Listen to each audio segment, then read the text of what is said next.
nama Tuhan Yesus. Kami ucap syukur dan berdoa. Haleluya. Amin. Puji nama Tuhan, silakan duduk. Saudara pemuji pemusik masih bersama dengan saya. Kita siapkan pujian Immanuel namanya. Izinkan saya untuk membacakan terlebih dahulu firman Allah dalam Injil Lukas pasal yang ke-14. Injil Lukas pasal 14 ayat yang ke-28. Sebab siapakah di antara kamu yang kalau mendirikan sebuah menara tidak duduk dahulu membuat anggaran biayanya? Kalau cukup uangnya untuk menyelesaikan pekerjaan itu. Supaya jikalau ia sudah meletakkan dasarnya dan tidak dapat menyelesaikannya, jangan-jangan semua orang yang melihatnya mengejek dia. Saudara yang saya kasih dalam Tuhan, adalah sesuatu yang sangat indah dan luar biasa. Tanggal 13 Mei mendatang adalah memperingati kenaikan Tuhan Yesus ke surga atau mikratnya Tuhan. Nah saudara, kenaikan Tuhan tidak mungkin terjadi kalau tidak ada kebangkitan. Kebangkitan tidak mungkin ada kalau tidak ada kematian. Kematian ada adalah karena didahului adanya kelahiran. Dan kelahiran tidak serta-merta ujuk-ujuk lahir. Tapi ada sebuah perencanaan yang sangat luar biasa. Dan rencana Tuhan itu sempurna adanya. Amin. Itu sebabnya saudara jangan pernah menjadi gelisah dan tawar hati oleh berbagai proses hidup. Sebab Allah punya rencana yang indah atas hidup saudara dan saya. Hidup kita semua dalam rancangannya yang sempurna. Karenanya saudara, Yesus Kristus Sang Immanuel, itulah yang menolong kita sekalian, yang menyertai saudara dan saya. Sehingga kita patut mengelu-elukan, membesarkan, meninggikan nama Dia. Tuhan menolong kita semua. Naikkan pujian ini bersama-sama. Haleluya.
Ya, puji nama Tuhan, Immanuel namanya. Itulah pribadi yang tidak pernah meninggalkan saudara dan saya. Kata lain tidak pernah keluar daripada sebuah perencanaan. Tadi sudah saya sampaikan bahwa bulan depan tanggal 13 tepatnya bersama dengan kita akan memperingati hari kenaikan Tuhan Yesus.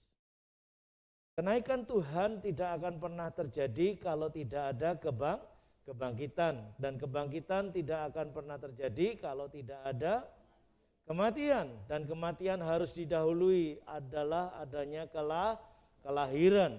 Kelahiran tidak serta-merta ada, tetapi harus ada sebuah perencanaan.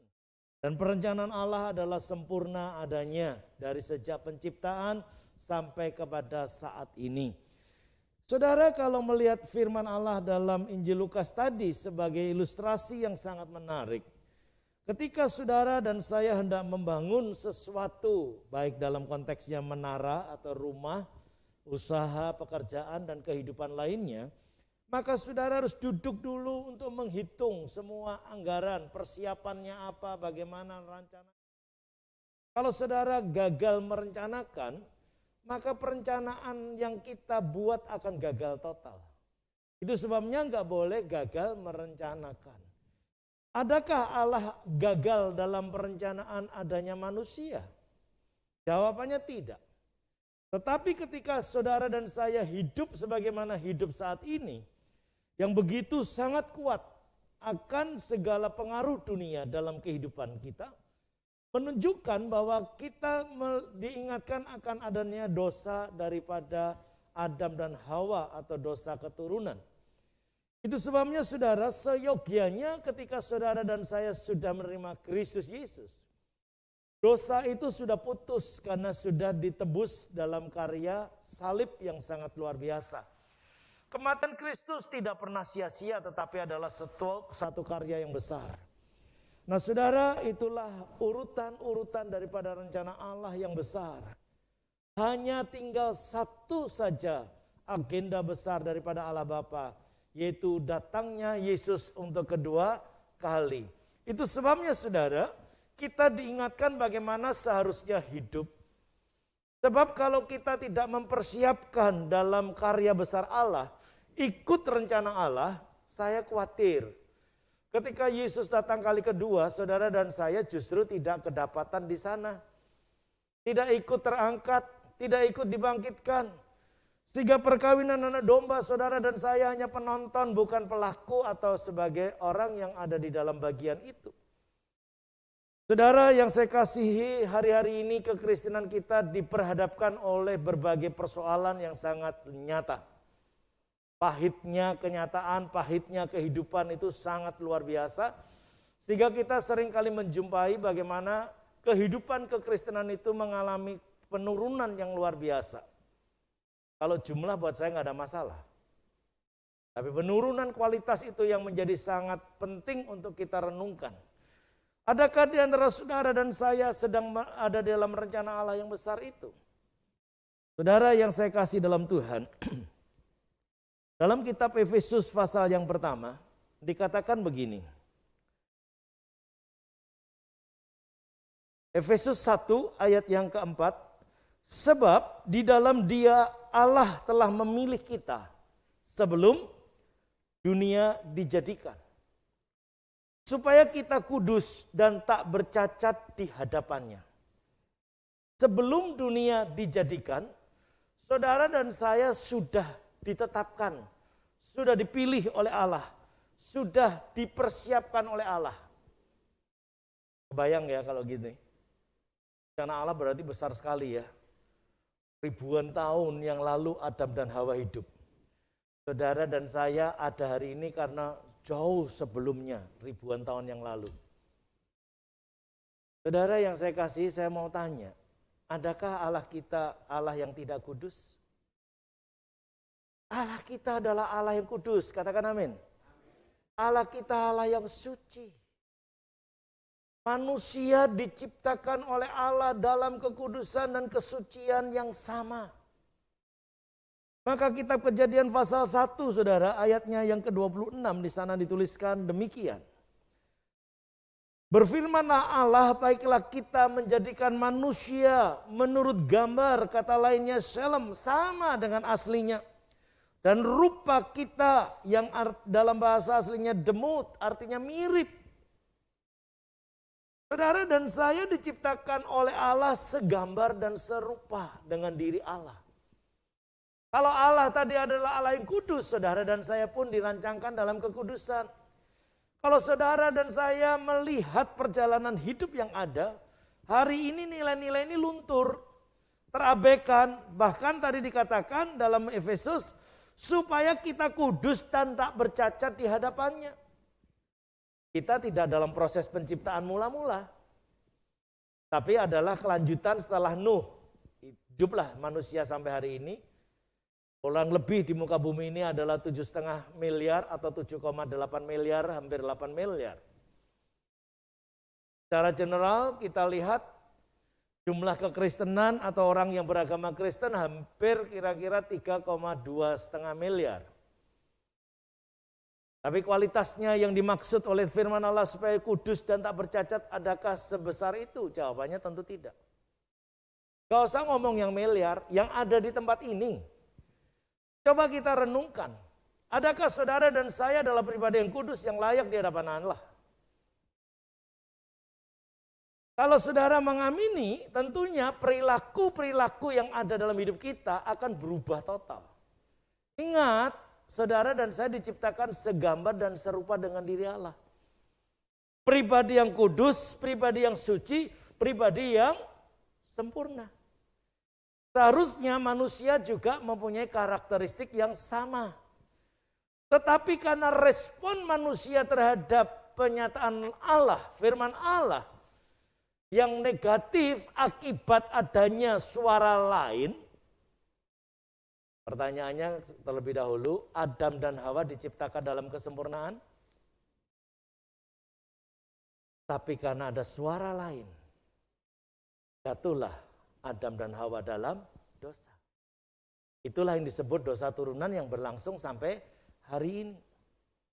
Seringkali saya katakan, dan saya sudah pernah uji sendiri.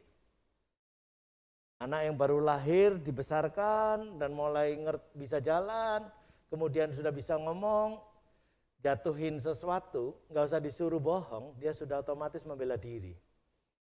Enggak, bukan aku kok yang jatuhin. Nanti kalau yang belum nikah coba renungkan. Nanti kalau nikah punya anak dites ya. Saya udah tes sendiri. Gak usah diajarin, itulah dosa bawaan, dosa turunan. Tetapi saudara, sesungguhnya ketika saudara dan saya telah menerima Kristus, maka kuasa dosa itu telah putus dalam nama Tuhan Yesus, sebab Tuhan telah menyelesaikannya secara utuh dan sempurna. Rencana Allah secara bertahap tetapi pasti, ribuan tahun dikerjakan oleh Allah secara luar biasa. Dan sekarang saudara, kita sedang menantikan kesempurnaan kasih Allah, yaitu menjemput setiap orang-orang kudusnya. Injil Yohanes pasal 14 mengingatkan pada kita, di mana aku berada kamu pun akan berada. Tidak ada seorang pun yang bisa masuk kerajaan surga kalau tidak kudus atau tidak bercacat di hadapan Allah, tidak bisa. Harus kudus dan tak bercacat di hadapan Allah. Amin. Kalau masih ada unek-unek, masih ada ngerowenge, masih ada ngedumelnya, masih ada sungut-sungutnya, masih penuh kemarahan, bahkan kebencian, jangan pernah berpikir untuk surga.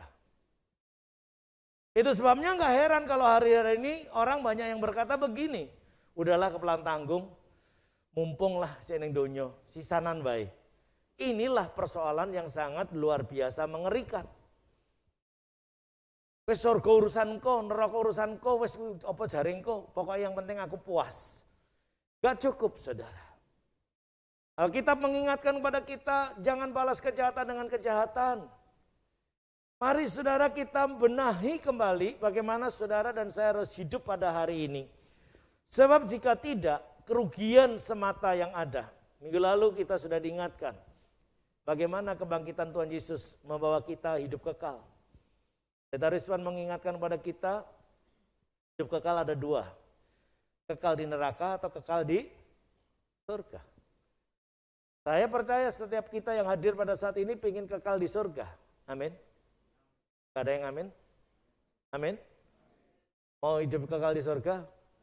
Coba tengok bagaimana saudara hidup. Dalam bidang keuangan, dalam hubungan suami istri, dalam bergaul dengan masyarakat, bermasyarakat luas, bahkan dalam berjemaat, bergereja pun, mari kita cek. Cocok nggak hidup kita sesuai dengan firman Allah? Jangan pakai bahasa, ya unggah-ungguhe dadi wong urip lak kudu ngene ngono dan seterusnya. Jangan. Ya. Saya seringkali memberi nasihat. Karena ada peribahasa mengatakan, jarine wong jujur ki ajur. Kata siapa? Kita harus jujur, tidak boleh berdusta, tidak boleh berbohong. Tetapi kalau saudara dipertanyakan, apa benar Pak Hengki itu begini? Sekalipun saya tahu Pak Hengki apa yang lakukan, mohon maaf, itu adalah rahasia kehidupan orang. Saya nggak bisa cerita. Gak salah kok. Saudara dagang ngomong modalnya rong entuk. Padahal jelas setiap pedagang itu pasti akan punya untung. Kula ane 100 didol 120, dinyang 110 ngomongnya modalnya orang. Nah kenapa sih harus berdusta? Waduh Bu Pak minta maaf kalau di 110 ya cek mepet. Mepet apa? Ya batine sithien gak iso. Kalau mereka pinter menghitungkan lagi, loh ki modalnya pada umumnya ngene-ngene. Iya Pak, Bu, tenaga saiki larang. Mangan saiki yo larang. Gak apa-apa, guyon-guyon gitu aja gak apa-apa. Gak perlu kita harus ngomong modalnya ora entuk. Nah saudara, hanya orang yang kudus dan tak bercacatlah yang akan benar-benar masuk dalam kerajaannya.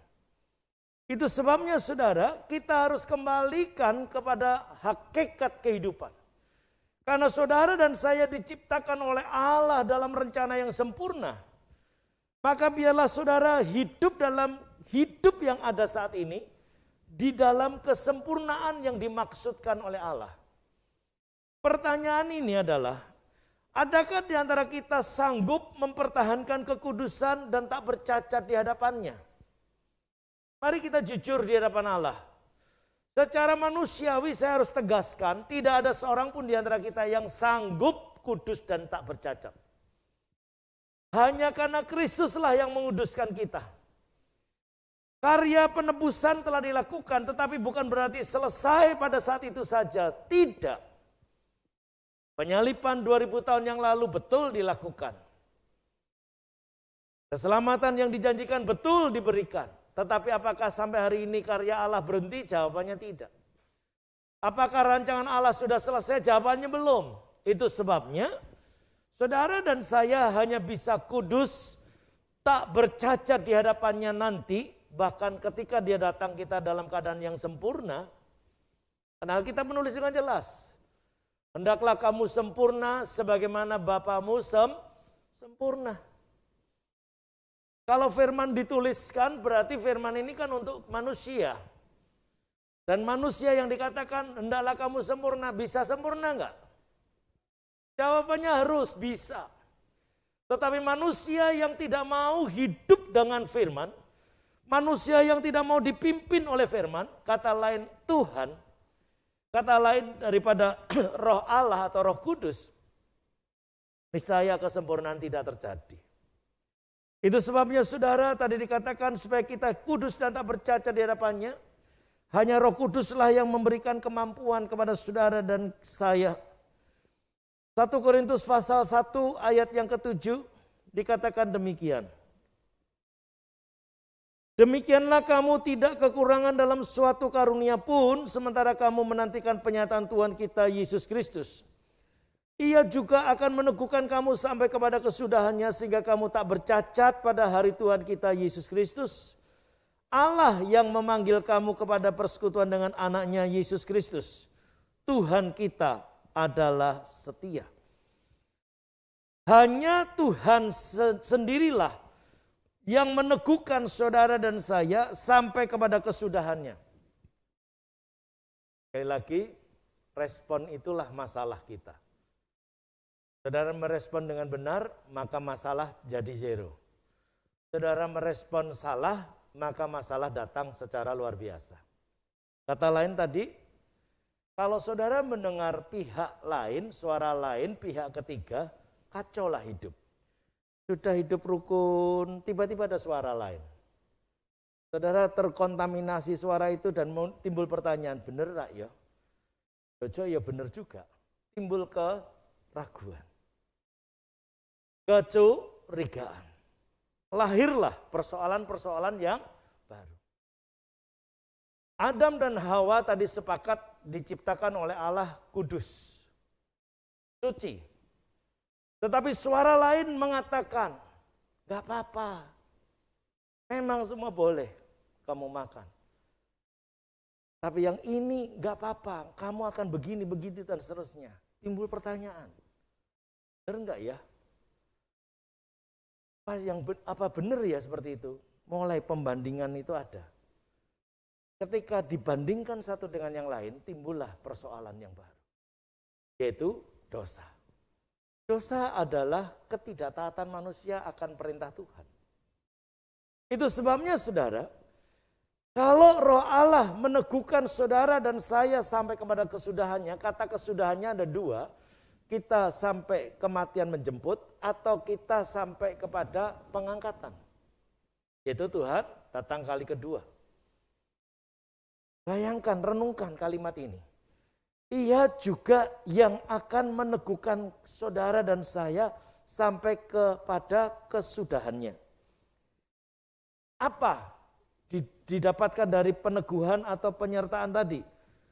Tak bercacat pada hari Tuhan kita, Yesus Kristus. Yang dimaksud hari Tuhan Yesus Kristus adalah datangnya Tuhan kedua kali di awan-awan. Itulah yang disebut perkawinan anak domba. Ketika kita berjumpa, tak bercacat. Itu sebabnya ketika nasihat demi nasihat diberikan, teguran demi teguran diberikan, jangan keras hati, jangan berontak, jangan melawan. Tapi mari kita buka hati seluas-luasnya, karena Allah sedang melakukan satu karya besar dalam hidup saudara. Mengucap syukurlah kalau hari ini ada orang yang bikin gosip. Mengucap syukurlah kalau ada yang nyinyir terhadap hidup kita. Mengucap syukurlah kalau ada yang menista, bahkan yang menipu dan berdusta kepada kita. Karena kita sedang dilatih untuk hidup dalam perkenanan, yaitu sabar, penguasaan diri, tetap penuh kasih, tetap murah hati. Wah, luar biasa. Maka tadi dikatakan apa? Demikianlah kamu tidak kekurangan dalam suatu karunia pun. Sementara apa? Sementara menantikan penyataan Tuhan. Penyataan Tuhan yang sempurna adalah datangnya Dia di awan-awan. Tidak kekurangan satu karunia pun. Bukankah kesabaran itu juga karunia Allah? Bukankah penguasaan diri juga karunia Allah?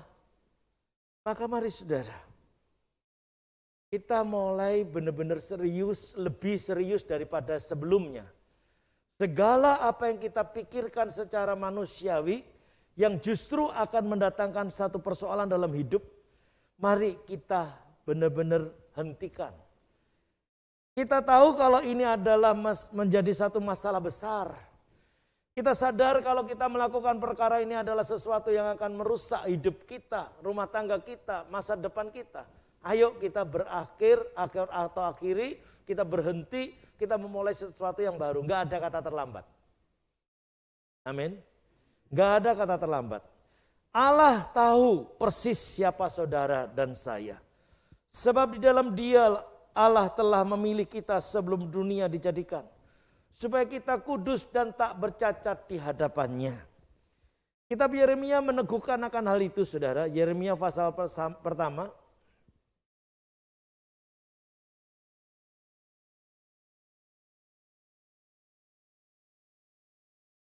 Yeremia 1 ayat yang kelima.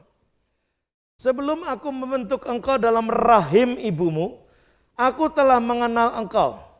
Dan sebelum engkau keluar dari kandungan, aku telah apa saudara? Telah apa? Pernah dengar janin di dalam rahim ibu berdusta? Pernah dengar janin dalam rahim seorang ibu memaki-maki? Enggak. Enggak ada. Dia benih yang kudus. Maka dari itu saudara dan saya yang pernah dikandung, pernah ada dalam rahim ibu, saudara adalah orang yang telah dikenal Allah secara pasti. Minta maaf kalimat saya, melalui proses seperti apapun, janin kelahiran itu adalah rancangan Allah. Amin. Jangan justifikasi, jangan terus main cap-cap anak haram, anak jadah, anak apa lagi. Karena kehidupan itu milik Allah.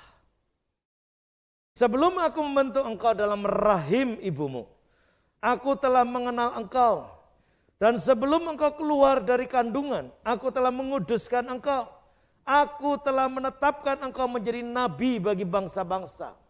Ini adalah peneguhan secara khusus untuk Yeremia pada saat itu.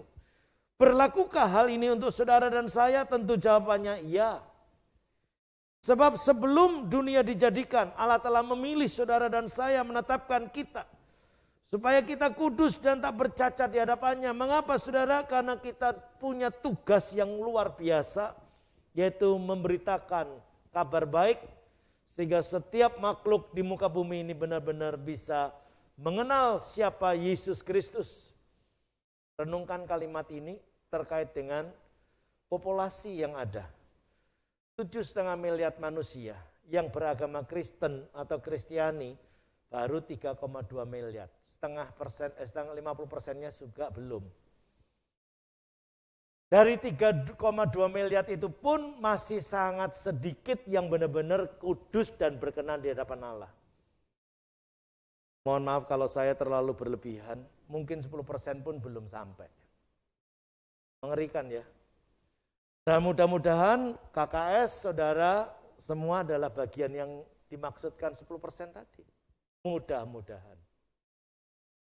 Kenapa menggunakan mudah-mudahan? Oh, masih sering ribut, masih sering mencela, masih sering memaki, masih gontok-gontokan. Ya, jadi maka mudah-mudahan.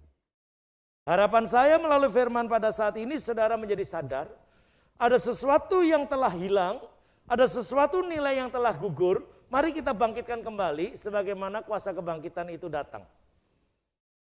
Sehingga rancangan Allah tidak berhenti, tapi rancangan Allah sempurna dalam perjalanan hidup saudara dan saya. Kalau saudara dan saya merindukan hidup kekal di dalam kerajaan surga, syaratnya cuma satu, kudus tak bercacat di hadapan Dia. Dan tidak ada upaya manusia bisa menguduskan dirinya. Sekali lagi, tidak ada upaya manusia bisa menguduskan dirinya kecuali kasih karunia Allah. Yesus telah lakukan, Allah telah lakukan dengan kematiannya di Golgota. Tetapi apakah dia diam, tinggal diam setelah itu? Tidak. Roh Kudusnya diberikan, dicurahkan. Dia tinggal dalam hidup saudara. Maka saudara ketika roh mulai berbicara, saudara dengar. Jangan dibantah. Ikuti suara Tuhan. Ikuti suara Roh Kudus. Memang terkadang seolah-olah tidak terdengar. Tapi kalau saudara masuk dalam kesungguhan hati, keseriusan, keheningan, saya percaya roh itu akan terdengar secara jelas. Dalam hati saudara. Bahkan dia akan memperingatkan segala sesuatu yang sebelumnya sesuatu itu terjadi. Betapa indah dan luar biasanya hidup bersama dengan Tuhan. Maka dari itu saudara yang saya kasih dalam Tuhan, setiap rancangan saudara akan benar-benar menjadi sama dengan rancangan Allah. Kalau saudara betul-betul hidup dalam takut akan Tuhan. Pasal 20 dalam kitab Mazmur, ayat yang kelima dikatakan demikian. Kiranya diberikannya kepadamu apa yang kau kehendaki, dan dijadikannya berhasil apa yang kau rancangkan. Rancangan saudara dan saya sama dengan rancangan Allah, sehingga apa yang kita mimpikan, kita inginkan bisa terjadi. Tetapi mari kita belajar untuk dengar suara Tuhan terlebih dahulu.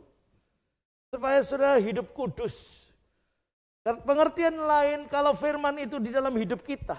Dan kita hidup di dalam firman, maka mintalah apa saja kata firman. Jadi benar pemazmur mengungkapkan hal itu. Bahwa rancangan Allah, rancangan saudara, keinginan saudara, apa yang kau kehendaki akan diberikan oleh Allah, dijadikan oleh Allah, dan berhasil semuanya. Tapi jangan saudara mencapai keinginan yang berbanding terbalik. Yang dipikiran berhasil, sukses, berhasil, sukses, berhasil, sukses. Tapi lupa rancangan Allah. Coba saudara jujur. Dalam usaha pekerjaan, dalam rumah tangga, dalam keseharian, ada enggak kasih Allah yang sesungguhnya? Adakah hidup saudara dipimpin oleh firman Allah? Kita harus berani terima realita. Kekurangan, kelebihan seseorang itu hal yang biasa. Orang yang semakin dewasa tidak pernah mempersoalkan kekurangan. Justru kita mengucap syukur kalau ada orang yang kekurangan apapun di dalam hidup kita. Kalau kekurangan pengetahuan, saudara yang punya pengetahuan menambahkan, bukan mencela. Kalau mereka kekurangan finansial, saudara yang berkelimpahan membagikan untuk bisa membangkitkan itu seperti apa. Memang tidak bisa diingkari. Cara hidup, gaya hidup masyarakat kita pada umumnya hari ini memang sudah banyak yang salah. Terlanjur banyaknya sumbangan-sumbangan, bantuan demi bantuan, maka harapannya setiap orang terus mendapat bantuan. Saya tidak menentang program pemerintah untuk adanya BLT, bantuan langsung tunai, bukan. Tetapi mindset kekristenan kita harus berubah. Bahwa saudara adalah orang yang mandiri, orang yang mengandalkan Tuhan. Itu sebabnya ketika saudara pun mendapat bantuan dari pemerintah, pertanyaannya uang ini berguna untuk apa? Kalau habis untuk beli lipstik, kasihan banget. Apalagi kalau yang laki-laki habis untuk ngerokok, untuk minum, waduh ngeri banget itu saudara. Mungkin akan berkata, ya 1.200.000 bisa untuk apa toh Pak? Zaman segini bisa. Saudara kulaan biting, dodolan biting, akeh loh 1 juta itu. Halo? Banyak enggak? Ada yang jualan biting di sini? Keremehin kan? Itu pekerjaan mulia saudara. Jangan dipikir dengan duit 1.200.000 gak bisa berbuat sesuatu, sangat bisa. Tapi karena saudara sudah terlanjur terkooptasi, terpola pikirannya berhasil sukses, berhasil kaya loh, berhasil sukses kaya kui loh. Maka mindset saya berubah. Duit sak ngene iso ngopo katanya gitu. Ngeri sekali saudara. Maka dari itu saudara mari kita merubah cara hidup. Tidak pernah tertutup bagi siapapun saudara untuk berkomunikasi. Saya tidak pernah henti-hentinya untuk memberikan bantuan dalam segala bentuk. Kalau doa sopan pasti, gak usahlah ribut dengan soal doa. Tapi konkretnya seperti apa? Dan kalau sudah dibimbing secara konkret, sudah diarahkan secara konkret, secara pasti, kalau saudara setia nggak di sana? Kalau nggak setia, ya memang persoalannya datang kembali. Nah itulah yang mengganggu kekudusan. Itulah yang mengganggu akan kehidupan kita dalam perkenanannya. Itu sebabnya tidak sedikit orang yang mengeluh, orang yang akhirnya berontak, orang yang tawar hati, bahkan lari daripada Tuhan. Wes gak Tuhan-Tuhanan meneh. Padha ae dimulai dengan bahasa yang umum, gereja ning ndi iki padha wae. Tambah lebih serem lagi, pendeta ning ndi ya padha wae, jare sapa? Harus berani dong ada perbedaan. Jemaat ning ndi padha wae, jare sapa? KKS beda loh. KKS sama enggak sama yang di luar sana? Harus beda.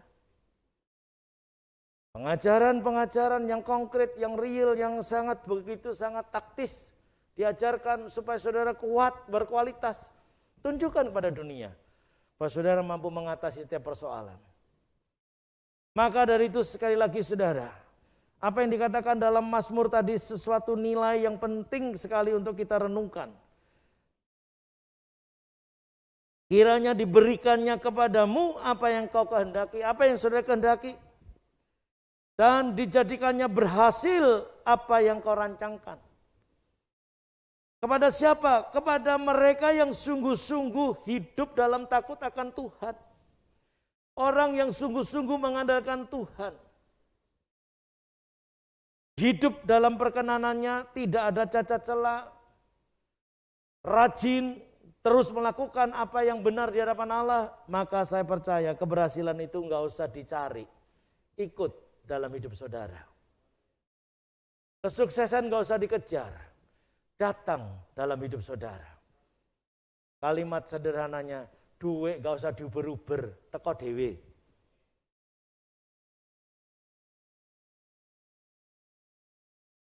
Kalau percaya,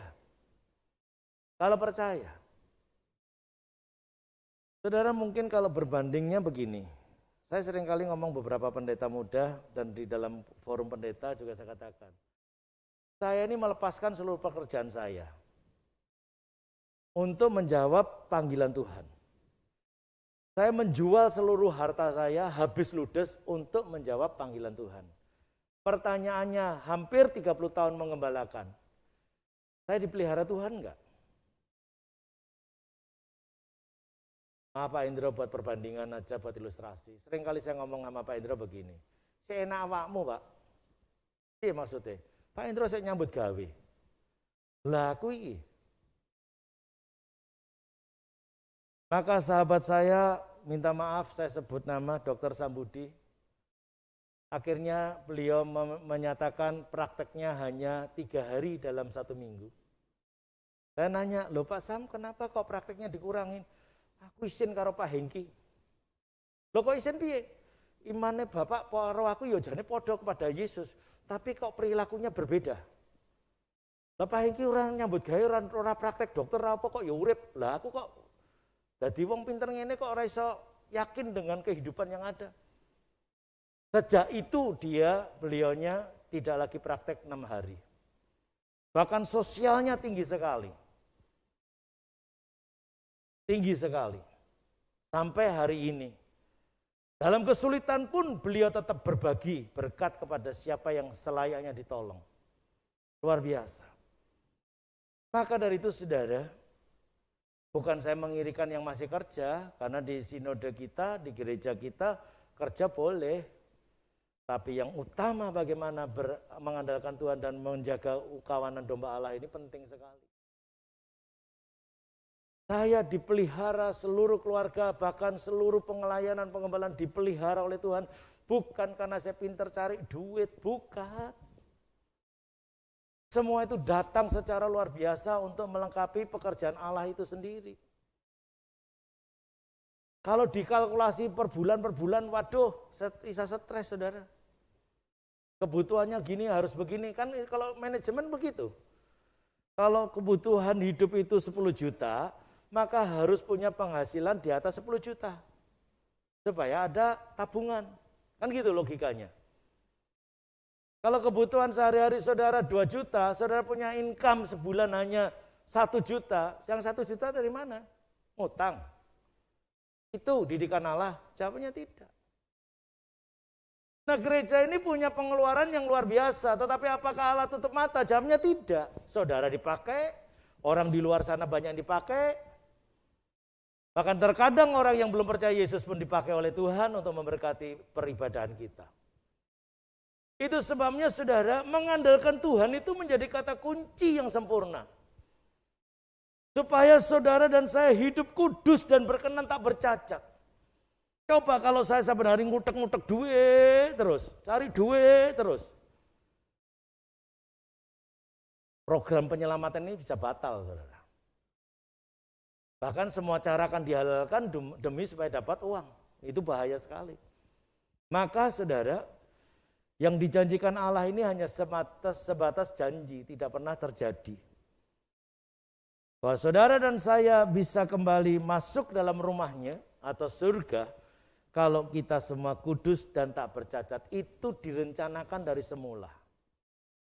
Maka sebelum Allah menjadikan manusia, Allah telah memperlengkapi semua kebutuhan manusia. Dan ketika Allah menciptakan manusia sepeta dan segambar atau segambar dan serupa dengan diri Allah, itulah kesempurnaan. Respon manusia salah, jadilah dosa.